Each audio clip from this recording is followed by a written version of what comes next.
This ciabatta recipe is so easy, it's laughable. You don't need a stand mixer for this. You need a few ingredients, some time in an oven, and you have the most delicious ciabatta. Now this is a perfect recipe if you're not that experienced with bread making. So let's not waste any more time and let's go. So this recipe is easy, but you gotta be gentle with the dough. It's wetter than other bread doughs, and there is a special technique for handling this dough. Don't worry, I said it's easy. Make sure to weigh all your ingredients on a scale. To a bowl, start by adding 500 grams of all-purpose or bread flour.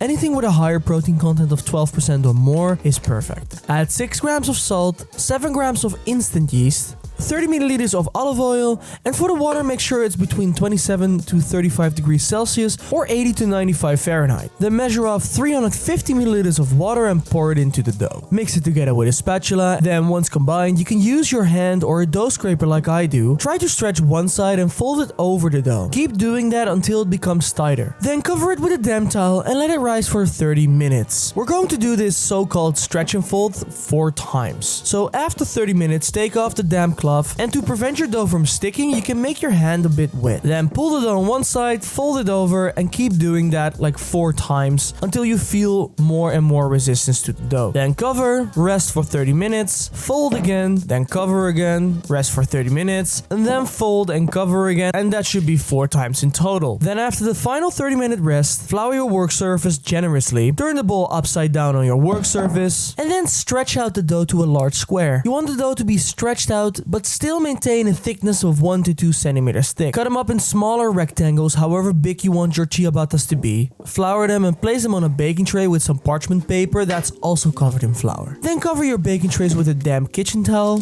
While you let your babies rise, preheat your oven to 220 degrees Celsius or 430 degrees Fahrenheit, and in the meantime you can clean your work surface. I like to first scrape it with a bench scraper and then use a wet paper towel for all the excess flour and finish it off with a cleaner to wipe off the rest. After 30 minutes they're nicely puffed up, slide them in the oven and bake them on 220 degrees Celsius for 20 minutes. Once they're done, take them out and look at those beauties. If you feel that deserves a like, be my guest and click that like button. And while you're at it, if you want to stay up to date for more videos like these, subscribe to my channel as well. The inside is nice and fluffy while we have a crusty outside. You can try this with butter to taste or make a peanut butter jelly sandwich like I did here.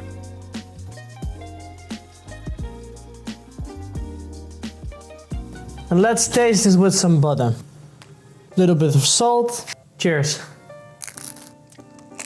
Oh, these are great to slice open and put some garlic butter in between into the oven and you have an amazing garlic bread.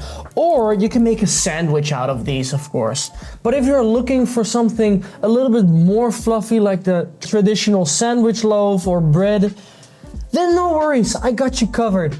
I've also made a video where I teach you an easy way of making a basic white sandwich loaf like in the supermarket, and you can watch that video right here.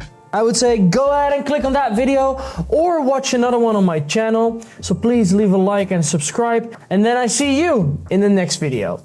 But bye for now.